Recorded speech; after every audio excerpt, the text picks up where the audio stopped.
Hello, everyone, and welcome to the Passionate Professional series. My name is Todd Kuckkahn, and this is episode 4 of the Passionate Professional series featuring Todd Kuckkahn.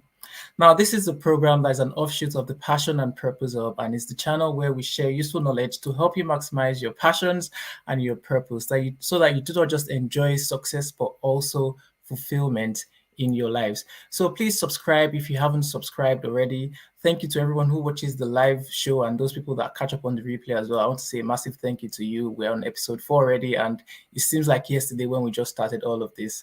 But to get to episode 4, I think it's all due to your help and to your followership and to your support all along the way. Now, sometimes people ask me who's a professional, and I think the best answer I can give to that is the answer that Malcolm Gladwell gave in his book, that if you've worked, for example, for over 10,000 hours in any field of life, you're already better than an average individual in that field, and you've earned your right to become a professional. So big question is, why is it that many professionals are not happy, they are not fulfilled? Why is that? Popular management consulting firm Gallup in 2018 did a survey, and they found out that in the workplace, of about 1 billion people in the workplace, only about 15% of individuals are engaged. The other 85% of individuals are either not engaged or not happy. For many people, they think the answer to this is just, did the job and just become an entrepreneur. And that works for many people, but the truth of the matter is that it's not everyone that can be entrepreneurs. It doesn't work for everyone. There are some of us that still have to work in hospitals, schools, offices, banks. And does that mean that we have to compromise on our happiness or our fulfillment? The answer is no. The way that we can become happy, we can become fulfilled at what we do, is by bringing out and expressing our passions, regardless of whatever life path that we decide to choose, living out our purpose. And that is why the Passionate Professional series has been created, to bring us closer to people that are living out their passions, regardless of whether they are working as entrepreneurs or entrepreneurs, which is a term that you would hear more of today. People that are going out there and fulfilling their life purpose, to bring us closer to those people so that they can inspire us. And that is why the Passionate Professional series has been created. Our guest for today, Todd Kuckkahn, is already in the studio. So I'm just going to start by introducing our guest for today. So watch out and listen to his bio.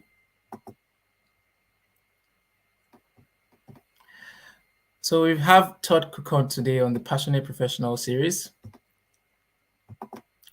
Now, he's an executive coach and leadership consultant based in Wisconsin in the United States. His professional experience includes teaching, mentoring, coaching of all ages.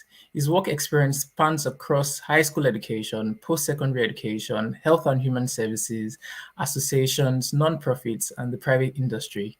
He has worked with and has served on boards from a variety of organizations. He firmly believes in impact, and he shares a message of how change for an individual or organization begins from the inside out. He's passionate about sharing his experience and knowledge in communication, leadership, personal growth, corporate culture, and nonprofits. He's also a DISC certified consultant, and he writes for numerous publications, including an international publication. He has also been certified as a DEI trainer for diversity, equity, and inclusion through Empowered Living. So, ladies and gentlemen, I would like you to welcome with me, as I invite to the stream, Todd Kuckkahn. Hi, Todd. Are you there with us? Good afternoon, Tunde. Good to see you. Good to be on the call.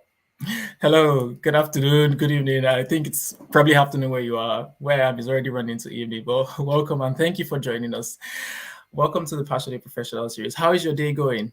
My day is going great. Matter of fact, yeah, it's lunchtime here where I am. So if you hear my stomach growling, I apologize, but it's great to be on the call with you.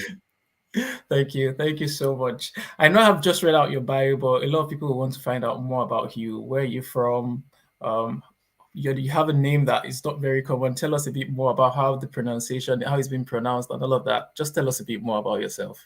Yeah, well, it's great to be on here. And Tunde, first of all, I think just take a second here just to make sure our thoughts and prayers are with all the folks involved with the incident in Ukraine, with the war going on there, and we're certainly thinking about them as well. But yeah, here I am sitting in little old Plover, Wisconsin, right in the center of the state of Wisconsin, up in Midwestern United States, and we were talking earlier, it's about in the high 30s here, which is around freezing. We got a little snow, so we're looking forward to spring and all that. Love getting on calls like this, and love being with a passionate person like yourself to talk about leadership and entrepreneurs, and all those different aspects of life. I think there's so many opportunities out there for us that we can take advantage of. So let's get at it. Let's share some ideas and thoughts with your listeners. Thank you so much. So I'm sure our listeners that are watching live and those that are going to listen to replay can't wait to hear what you have to share with us. So tell us, Todd, I mean, you have a remarkable life journey. You've been through the corporate world. You are also now an executive coach. Tell us what are the things that you're really passionate about? Because you're on this show because you're a passionate professional. You're not just someone who's just going with the flow, going with the tide. You decided to live a life of your own passion. So tell us, what are the things that you're really passionate about? Well, I had a friend of mine, a coach of mine, who talked a lot about public speaking and speaking. And one thing he shared is that we all have a message to share, and that really hit strongly with me, because I've been with a lot of people, I've mentored people, been involved in a lot of different organizations, and really having that message to share. And that's really all I'm trying to do. I want to share my message. I want to add value. I want to add more value to people than I receive, and let them know that there is hope, there is opportunity, there is possibility out there for all of us. And not everyone will, resonate with my message, maybe, but if I can reach with a few people, maybe with a large number of people, and I can help them kind of move along on their journey and maybe develop some passion themselves for whatever they're interested in. And like you said in the introduction, it could be in the corporate world, or it could be outside the corporate world. So really passing on the passion, so to speak, and really trying to add more value to others. Thanks. Thank you so much. And I love how you said it, that we all have a message to share. And that's something I also try to tell people. Like, we sometimes think that it won't hurt if I don't share the message. But the truth of the matter is, there is Todd Kuckkahn, there is Tunde Kukoyi. There are some people that would never listen to, people like Tony Robbins, but they will listen to Todd Kuckkahn, and you do them a disservice if you do not share your message. And sometimes we always want our message to be the message that everyone would accept. But I think I've come to grips with the fact that my message is not going to be for everyone. I mean, even the greatest leaders of all time, I mean, look at, if it's Jesus Christ, Mahatma Gandhi, Martin Luther King, whoever you choose, I mean, your message will not always be for everyone, but your message will definitely be for someone. And I love the fact that that's something you're passionate about, just sharing your message, sharing your story with other people. And I think it's one of the best things you can do to yourself, for yourself rather, because if at the end you discover that you had that message and you did not share it, it will be a painful experience. But when you know that you've shared your message, you've given your best to the world out there, that's what will actually bring you joy and fulfillment, isn't it? I really like how you said the word disservice, because I think it is. If we don't share our message, it's really a disservice, because there are people. I'm not trying to say that I'm, some great thing in the world or whatever. I'd like to think I am, but but I do have some things that I can share with people, just like you do as well, Tunde, and so many other people.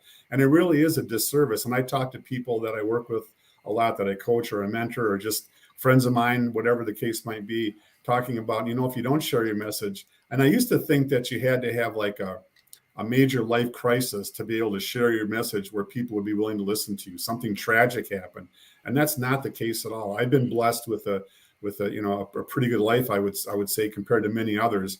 But there's still some things that I can share with people about my journey and about my experiences in the workplace and out of the workplace that can help them. So I think you hit it right on with using that word disservice. Thank you, Todd.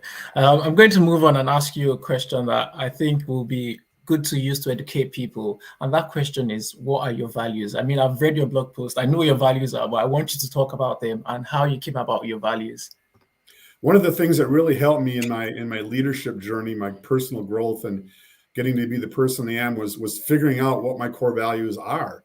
And actually, I take people now through the same lesson. It's about an hour long lesson, so to speak, or experience where people can determine their core values. Mine happen to be optimism, trust, honesty, enthusiasm, and teamwork. And I made a little acronym to try to help me remember those. But hopefully people will see that as I speak with you today. But those are the things, sometimes we don't even realize that we're leaning on our core values, right? It's just part of our, maybe more of our daily routine or things that we take for granted. But there are certainly times in our life where we do need to lean on them. And I had a situation, actually it was about a year ago, when I was doing a training. I was in the third of 4 trainings, and the HR director kind of pulled the rug out from under it and said, the connections weren't there, whatever.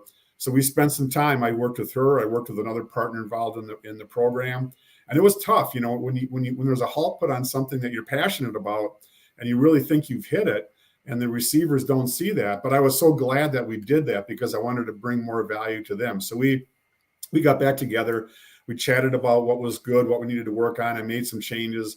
It ended up being a great training, and I still am connected with her and have done other projects. But if I hadn't had those core values that, it's okay to fail, so to speak. It's okay to make that mistake. You just have to move on and figure out how to make a change, make a tweak, whatever the case might be. Maybe reach out to others to get some help and encouragement. But with that passion and those core values, it really helps you get through those tougher times and come out stronger on the other side.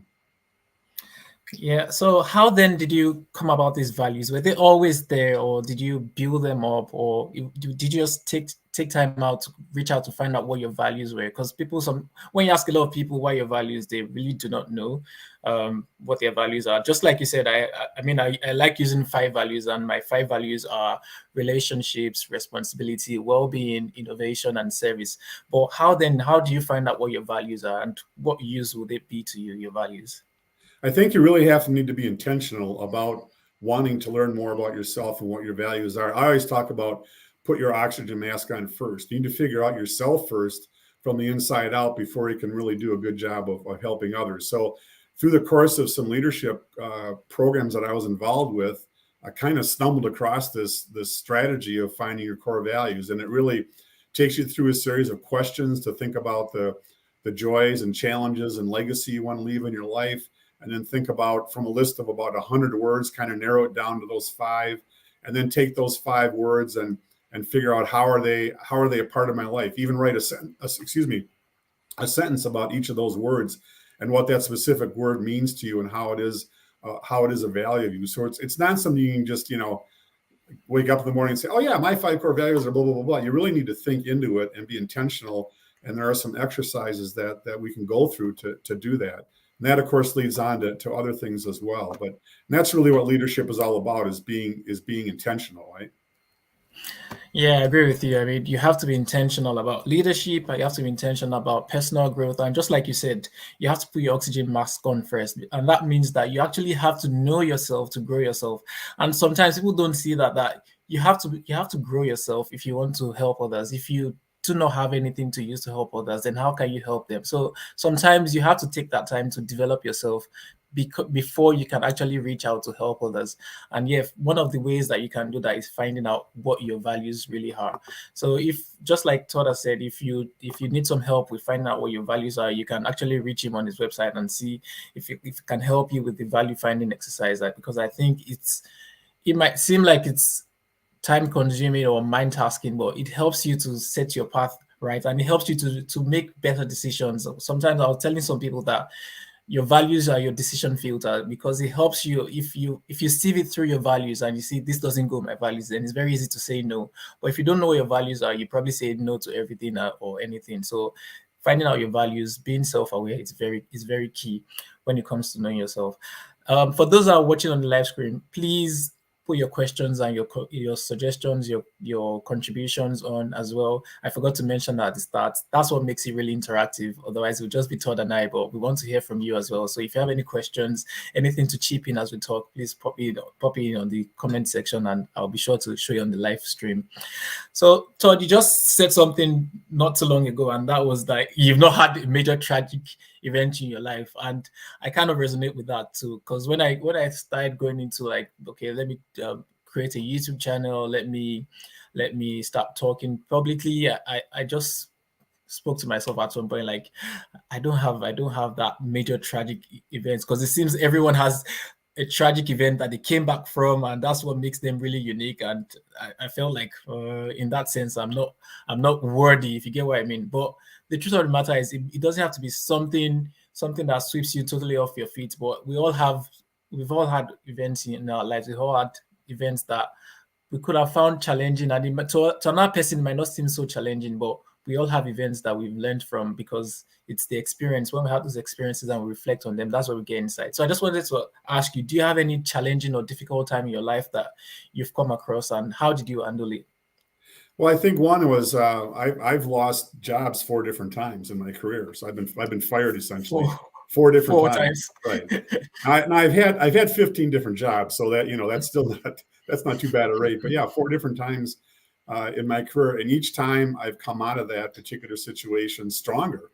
It has to make you stronger, right? You have to figure out. Now, the first time it happened to me, I was a mess, because it's like, oh my gosh, this is so embarrassing.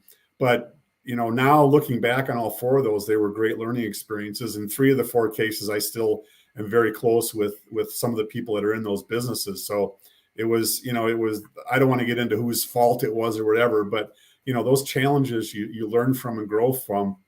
And I just learned that if you can take those, any fail that you have in your life, anytime you fail, you need to make sure you figure out a way to learn something from that. And there are always lessons in all of those fails, if it's a job or anything else in life. So I just turned those around, and I became more determined to get into the position that I really want to be in, and that I'm more passionate about. And ended up my last full-time position was a great position, probably the best one I've had. So I guess over the course of life, I kept growing and growing and growing, and getting smarter and smarter, and knowing what I really want. I worked a lot in my past job. I was with the Chamber of Commerce, and we talked a lot about internships and apprenticeships.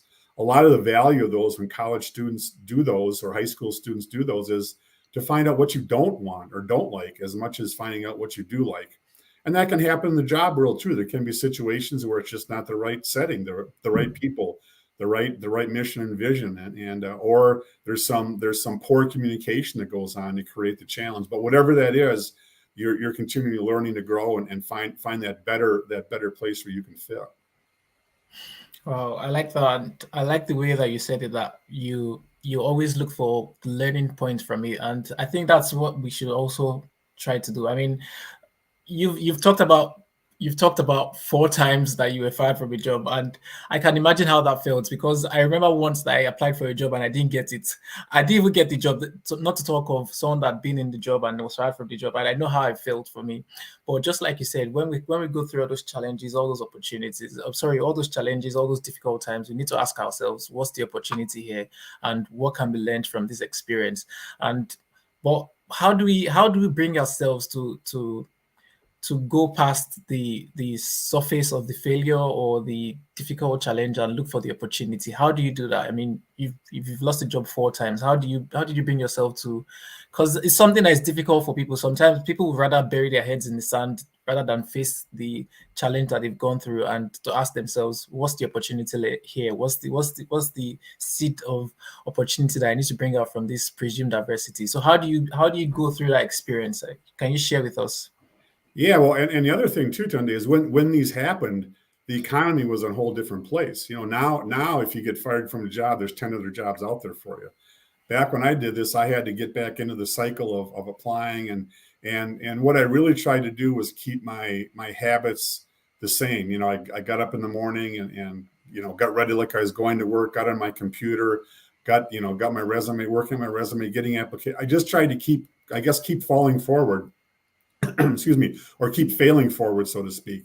I just had to keep at it, develop those habits, and make contacts, go out and meet with people, call people, network, whatever the case might be. And now it's much simpler. I don't know if it's easier, but it's simpler with different social media that you can reach out and let people know that you may be looking. But it's having that fortitude to just keep falling forward, get up the next day. I keep telling people, I keep falling forward every day until I fall in bed at night, and then I go to sleep, and then I get up the next morning and I start falling forward, because we're going to make micro fails and macro fails, and we just have, because there's always something better on the other side.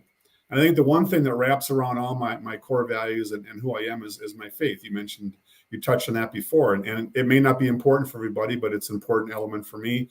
My family as well. That's a driving force for me to do the best I can to give them what my family needs. So a lot of different factors, but really it's just kind of like, get up, fall down, dust yourself off, get back up. take a few steps, fall down, dust yourself, get yourself back up. It's that determination and those habits that really help you get through it.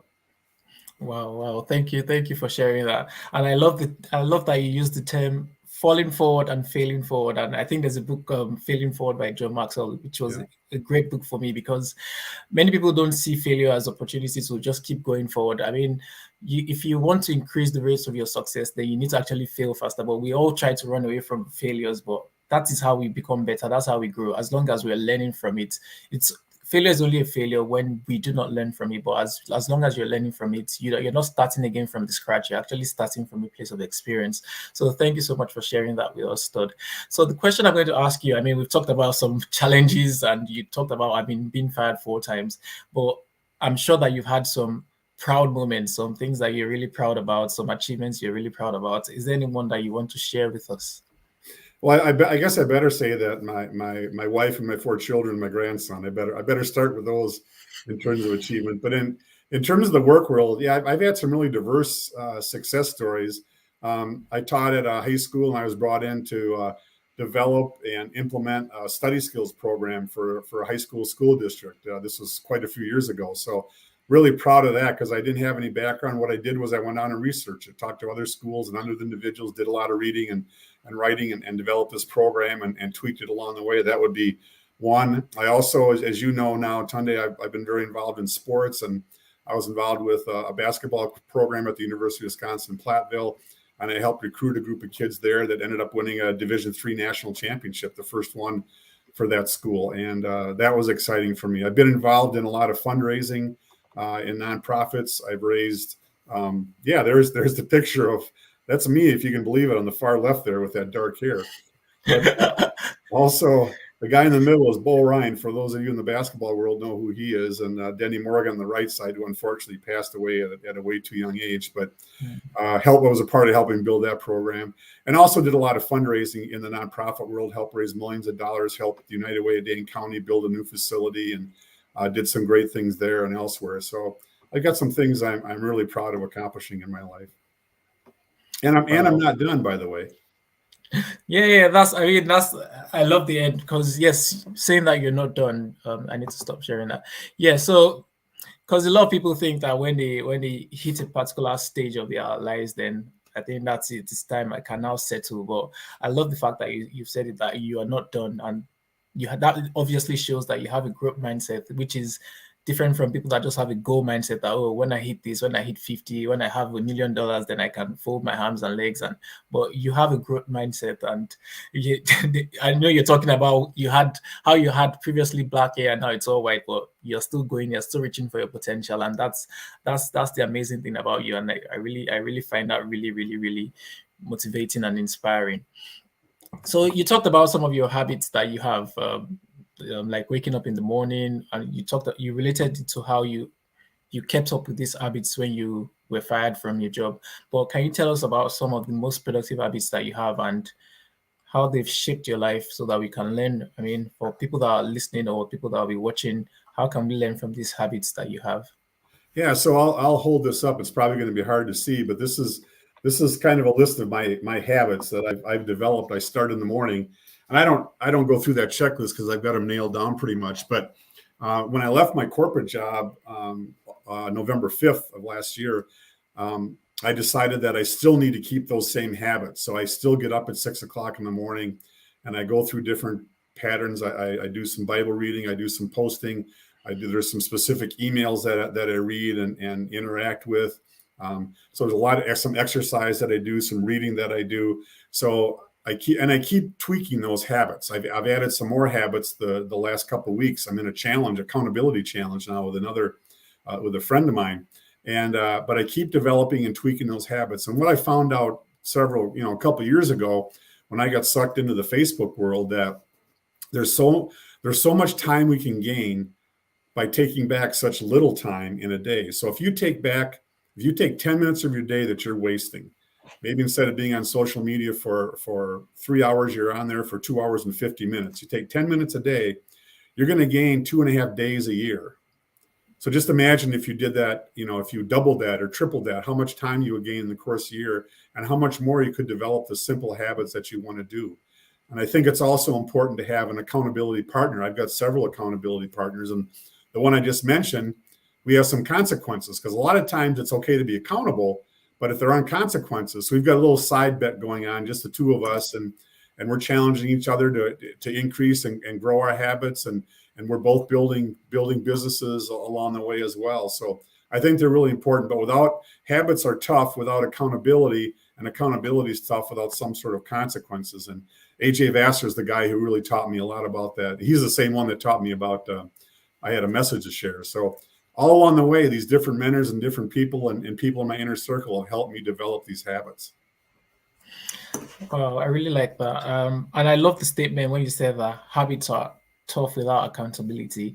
And we kind of like underestimate our habits because we just feel it's just one of those things. But we found out that many times that a lot of people think that they can make themselves do things. They can use their willpower. Okay, I want to make $1 million or something like that, and then I'm just going to go all out after it. But the truth of the matter is that willpower, after some time, becomes exhausted. But the thing that keeps us going is our habits. And if you develop the habits over time, the habits will make you. And I love the way that you talked about taking out time to save up more time, if I can put it that way. I'm not entirely sure how you put it, but you talked about like taking 10 minutes out every day, and before you know it, before the end of the year, you've saved so much time.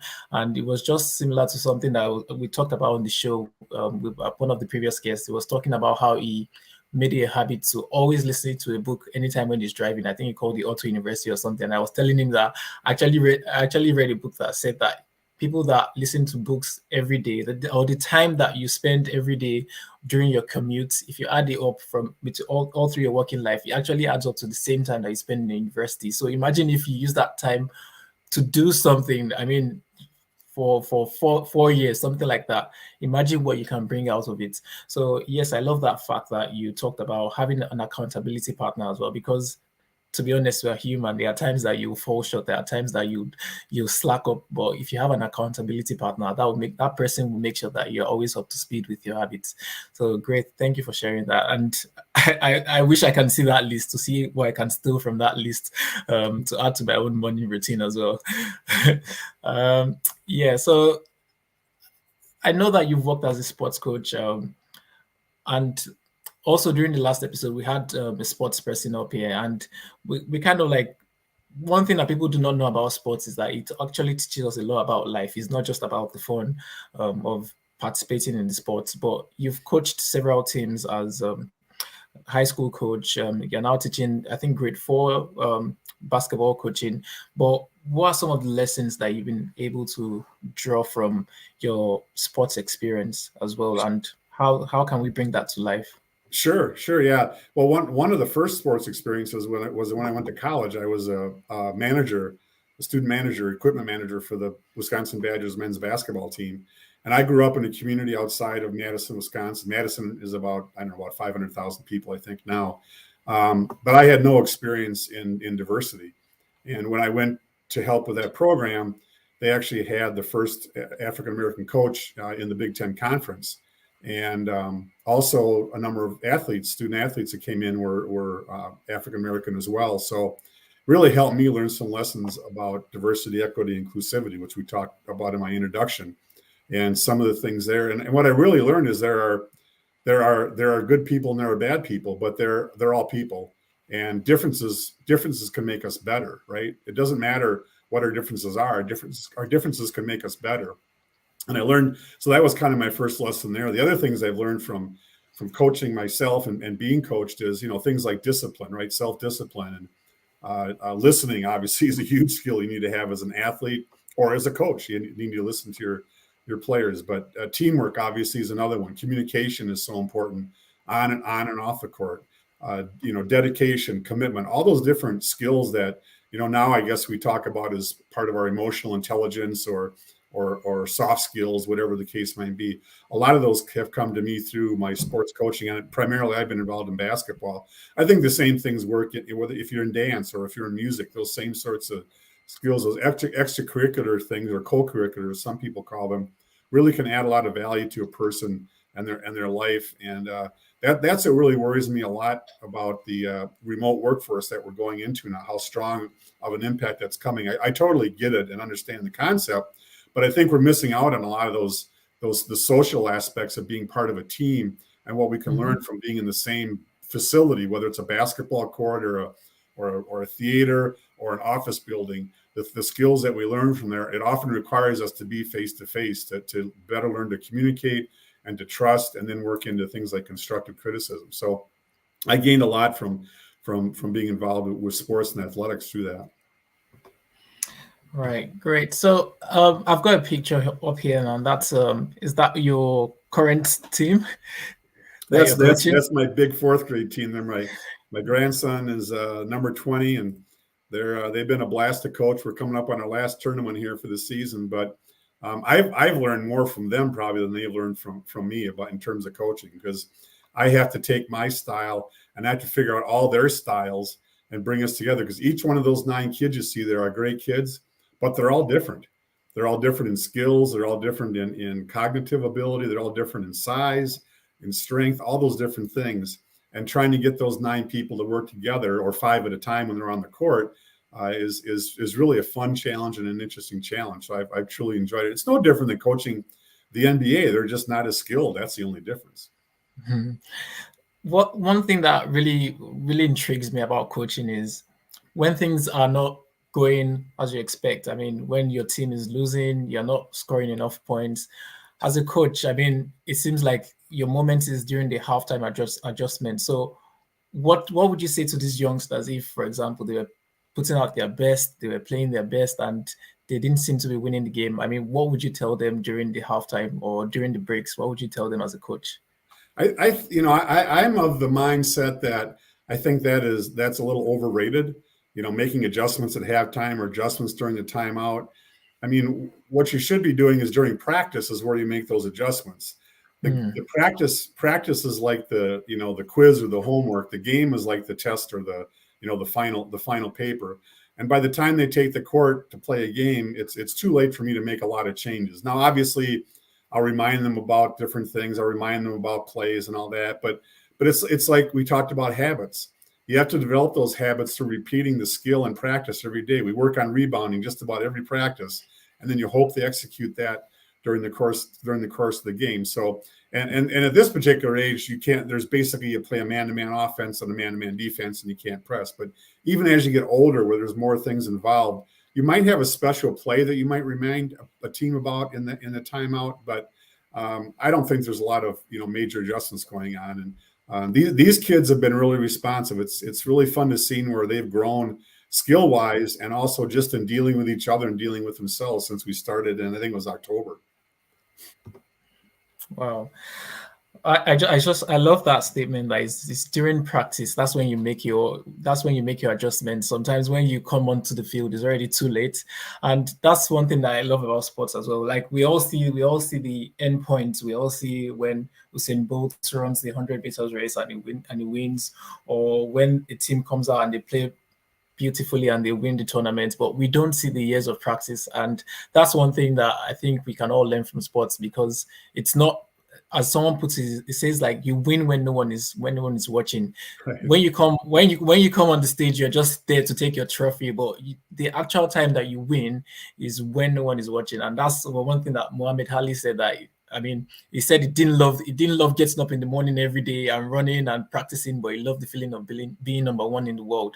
But what everyone was seeing was when he was in the ring, but they didn't see when he was out there 6 a.m. when it was frosty, he was running, he was practicing, telling himself all of that, and that is actually when we win. And I love how you shared that. That's I've written it down. That's a golden nugget for me. Uh, so I'm going to ask you now then, because you briefly touched on the subject of how you go into African American coaching basketball, and you talked about diversity. But I know that you do that full time now, and I know that's the buzzword today. People talk about DEI. I mean, when I pop on my LinkedIn feed, I just see DEI, and I'm like, what's all this DEI about? But I know that you are a DEI specialist now. So just tell us, what is DEI all about for people that don't know what it is all about? Sure. Well, DEI is an acronym for diversity, equity, and inclusion. And it's just, it's the way we work with other people. And it's come to the forefront in the United States again about a year and a half ago, when there was a situation with George Floyd in the Twin Cities area. And but this has been going on, obviously throughout our history.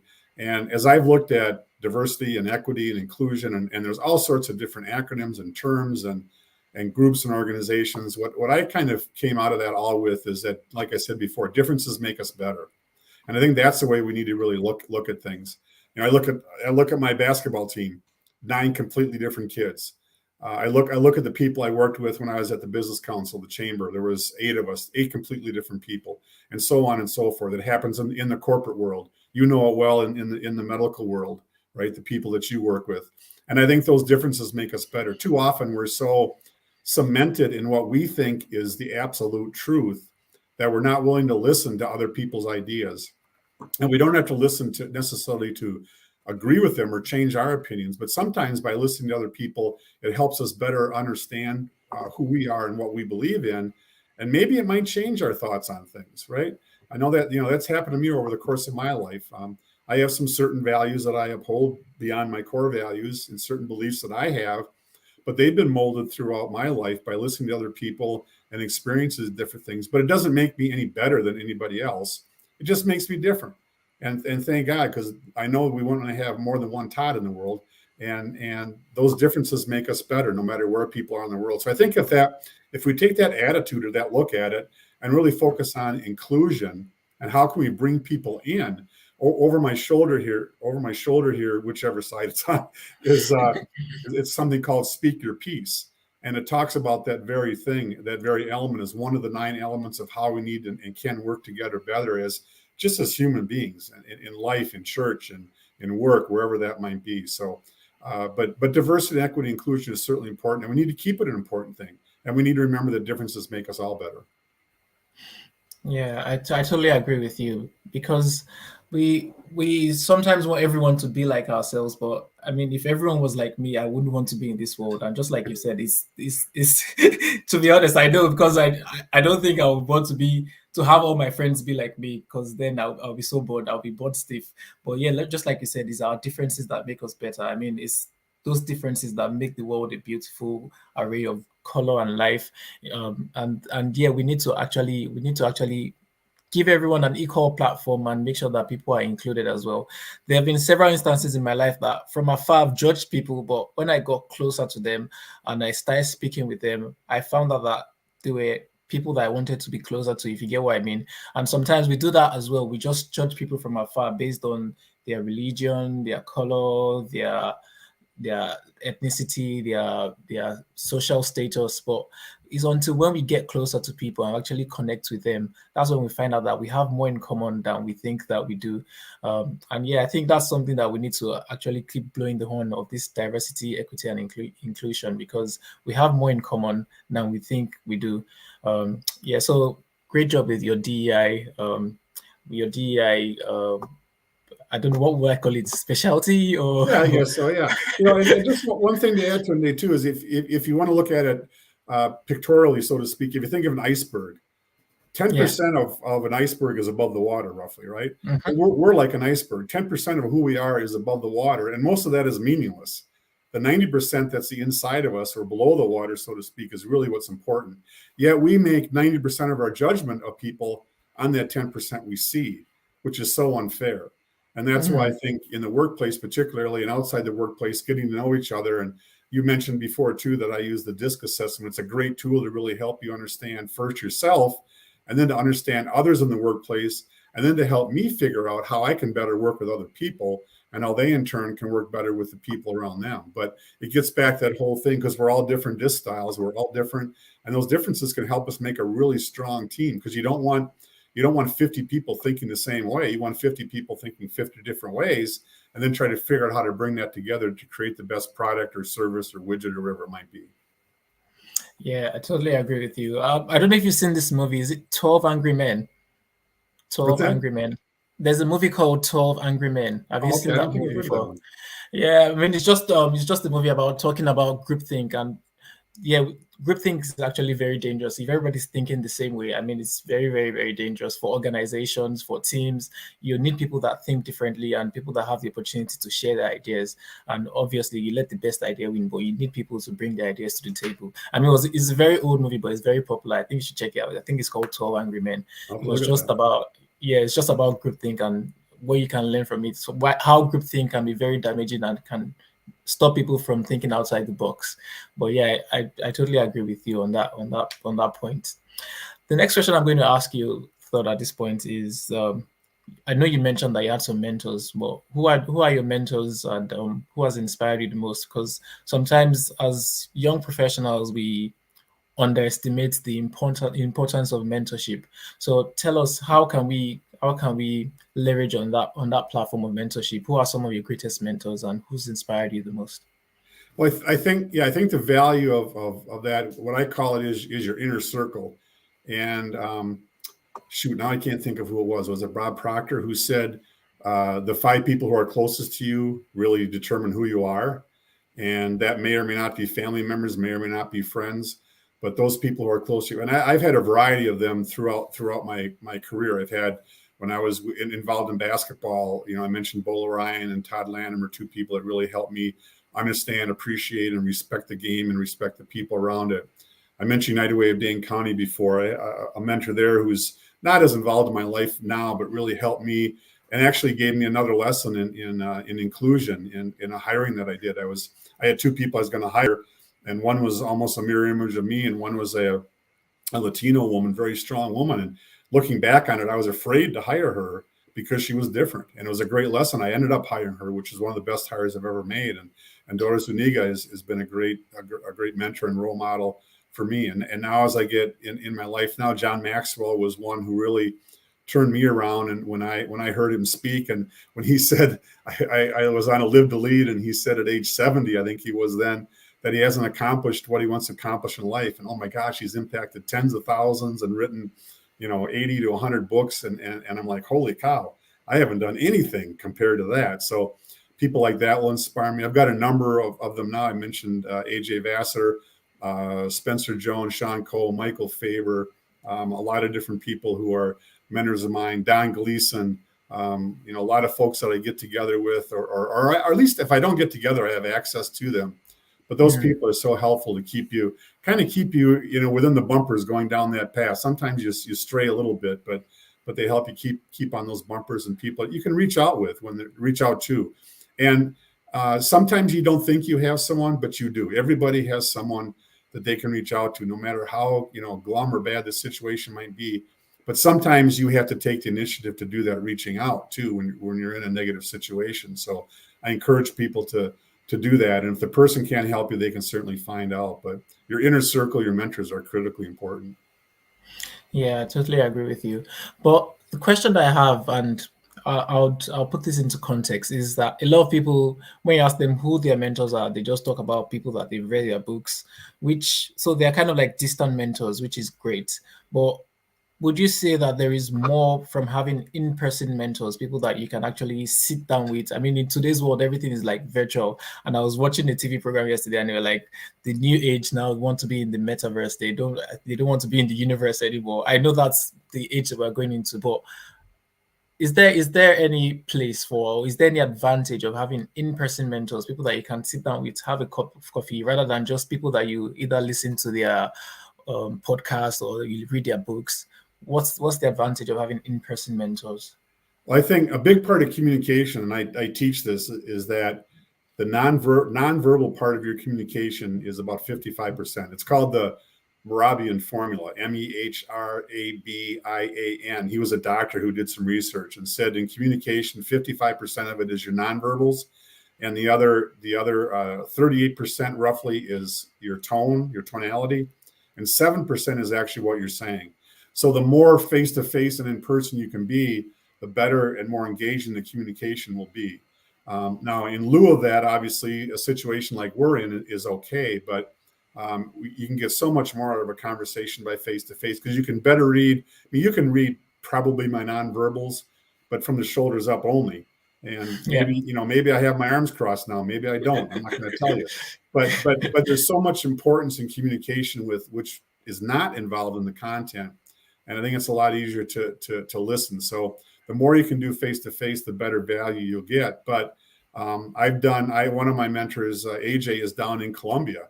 And, when I talk to him, obviously I don't get the chance to see him. So we get on the call, and he's challenged me and done some wonderful things for me through the virtual, world.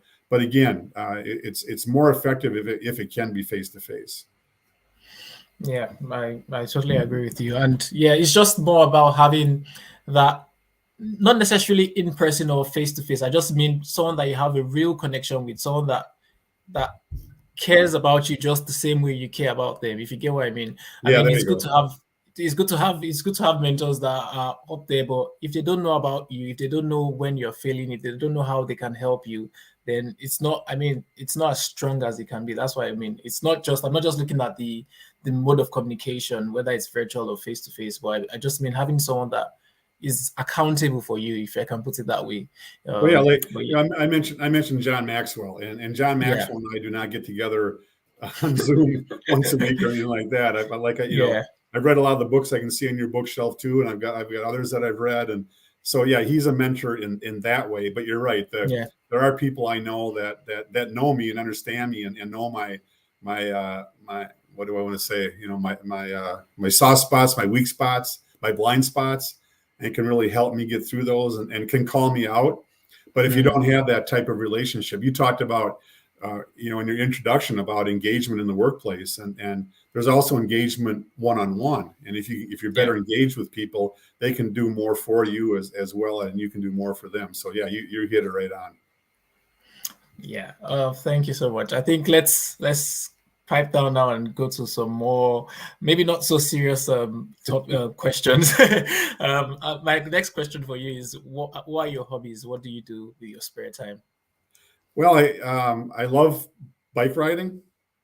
I love watching I used to watch my kids play sports, but they're not involved anymore. But I love watching my grandson play and participate in sports. So a lot of my hobbies are my family. We enjoy going out on the water. We live near a chain of, I think, about 18 lakes. So we'll go on a pontoon boat or do anything related to the water, going to the beach, which we're a little bit ways away from the beach, but anything related to water. Love the outdoors.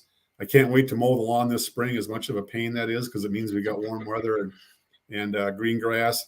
And then in some ways, what I do for a living, I really consider as my hobby. I mean, I read a lot. I try to exercise regularly and all those kinds of things. So all those things I guess are kind of related to my business, but enjoy a lot of family time and any time on the water. Wow, time on the water. That's not something I do a lot of. I don't think I don't think I can save myself. I can't swim to save my life, so I need to be careful how much time I spend on water. But well, we got to get you to Wisconsin then sometime. We'll take you out in the boat. Yeah, I would love to. It's just that I'm not that good a swimmer. But yeah, if I'm very confident with swimming, then why not? So the question I was going to ask next is, how then do you achieve life-work balance? I mean, I know that you've left the corporate world last year, and now you're doing a lot of coaching and things like that. But even with that, I'm sure you still have to balance your life with your work. I used to call it work-life balance until someone told me that it should be the other way around, because your work comes out of your life. It's not your work first, it's your life first. But that's something that I love us professionals. We flip the script around, and we do all the work, and then we say, okay, so now how do I have time for life? But yeah, so how do you balance life and work, basically? Well, and I even take it one step further. Today, I talk about the wheel of life, and there's really 9 different elements to our life, and one of those is work. But leadership, fun, friendship, family, all those different elements. Yeah, how do you balance them all? I don't remember who I learned it from, but I talk a lot about compartmentalizing, and that's where when you're in whatever you're doing, be 100% in. So when I'm coaching my grandson, or when I'm coaching his team on the weekends in a tournament, I'm 100% focused on being with him and whoever else is at the game and what we're doing there. And I don't try to bring in work or anything like that. And when I'm doing work, I'm 100% focused on that and try to keep other elements of my life out as best as I can. Obviously, there are I do some things in the evening for work, so I maybe try to free up a little bit in the daytime. At Christmas time, at Christmas time, the family gets together and we build gingerbread houses. So I'm 100% into building gingerbread houses.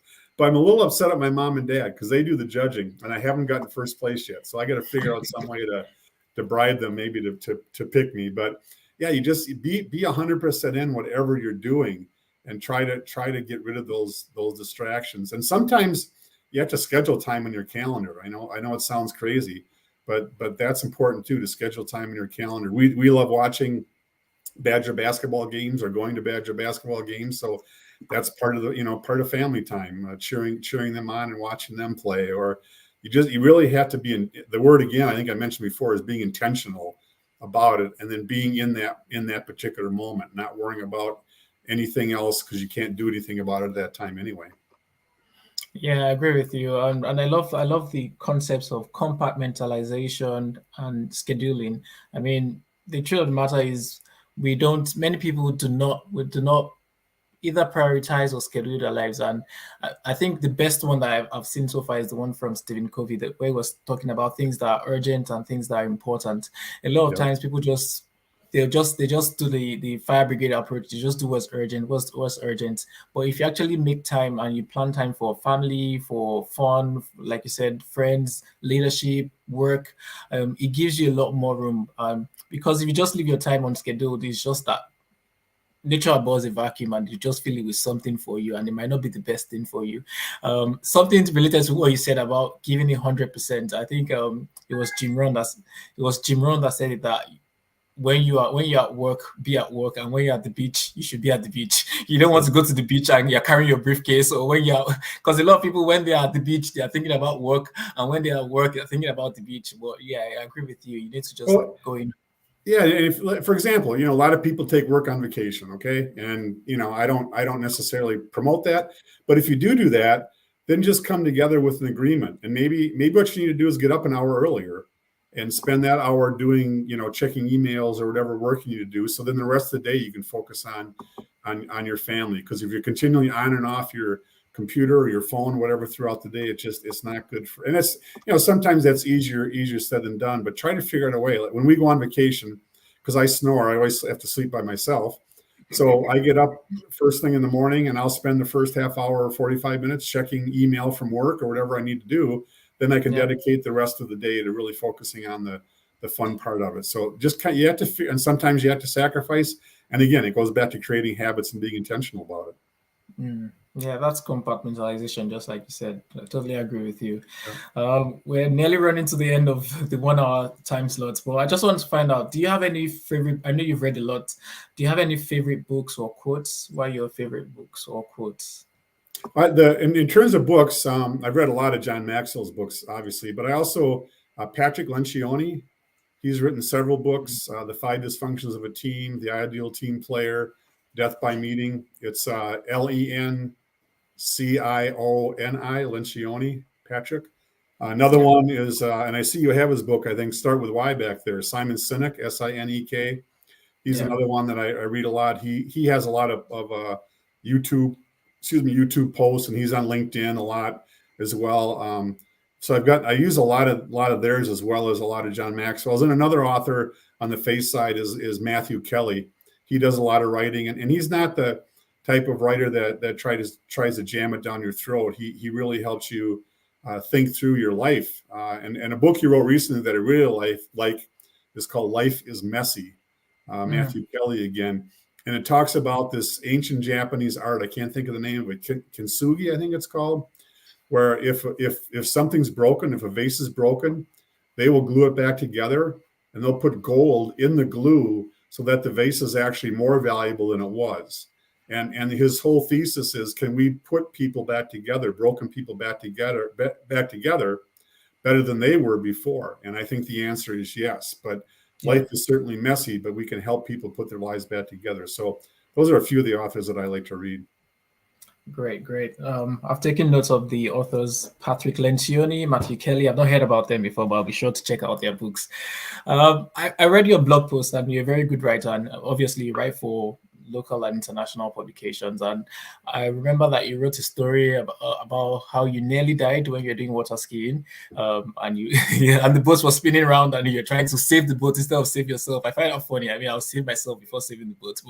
But anyway, the reason I'm talking about this is, at the end of your life, I mean, what would you want your legacy to be? A lot of people talk about what they want to be written on their tombstone or stuff like that. But what would you want to be known for? I mean, what would make you smile on your deathbed? I think the fact that I mean, this sounds corny because this is your podcast, but being a passionate professional, I really care a lot about people. One of the things that's blessed me the most is when I posted things on social media or my blog, is that once in a while someone will say, Todd, what you said really makes a difference. And I can't think of a better way to leave a legacy in that, to know that I made a difference, even for one moment, in people's lives. And I talk a lot about commit intentional acts of kindness. So I hope that by me doing that, or hopefully having done that, that others will do that as well. Commit intentional acts of kindness. And if one person would do that to two people, who do that to four people, if you keep duplicating that, it wouldn't take us long to impact the whole world. So I think, my tombstone, if it said commit intentional acts of kindness, that would be an honor. Oh, I love that. I mean, so I'm just trying to imagine 40, 50 years from now, on Todd's tombstone, you'll see, here lies Todd. He's the gentleman who made a difference and always committed intentional acts of kindness. That's a great legacy to leave behind. And the truth of the matter is, a lot of people probably want to skip that step of changing their own world, but they just want to change the world. I mean, you want to change the global world, but you don't want to go out there and help your neighbor. You don't want to help the person you work with in your workplace. And I think that's probably jumping the gun. I mean, if you cannot change the world, at least you should be able to change your world, and that's a great thing to be known for. As we begin to round up now, I just want to ask you, let me check. I don't see any questions on the feed, and someone once said that if you don't have any questions, it's one or two things: is either they did not understand anything that you said, or they understood everything you said. I'm sure it's because we all understood it, because I mean, you're a teacher by nature, and I'm sure it's because everyone understood what you said. And I'm sure that we'll get more comments on the replay, and I'll be sure to direct them to you. So my last question for you is, what advice would you give? There's loads of young professionals out there that don't know what the future holds, don't know how to find their purpose, don't know what they want to do with their lives. If you were able to advise a younger version of yourself, a 20-year-old version of yourself, because that's probably the highest demographic that listens to or watches this show, what would you advise them? What would you tell yourself, or what would you tell them, essentially? If you're in the workplace, get engaged with your workplace. Be an entrepreneur. Be passionate. Be innovative. If you're not in the workplace, if you're an entrepreneur, get involved in your community and network and get engaged. Find those people that can help you and support you, and you can partner with. There are lots of them out there, but that's really making those connections is really going to help, and that's going to help build trust with others in your life, and that's going to help you a lot down the road. There's still people I talk to from my high school days, right? And those connections are so incredibly important. The social media world and remote work world has really taken that away from us, but we need to connect with people and engage with people, and that would be the lesson I would give. Thank you so much. Thank you so much for taking our time to jump on the Passionate Professional. You're a true exemplary passionate professional. I think it's probably time for lunch now. I'm sure your food is ready. But yeah, thank you so much for taking time to be with us on the Passionate Professional series today. And thanks to everyone who's either watching live or who's going to be catching this on the replay. Thank you so much. We're going to meet again, same time, same place. Obviously not same time. It's going to be the last Sunday of the month, and that's the 27th of March. And guess what? The guest is not actually very far from Todd. It's someone from the University of Wisconsin as well. Her name is Kristen Willan, and she's been called the Happiness Professor because she talks a lot about happiness and purpose. So make sure that you are there on the 27th of March, same time, and that's 6 p.m. GMT or whatever time that is in your local time. And as I always say when we close, till we meet again, just make sure that you keep living with passion and with purpose. I will see you later. you.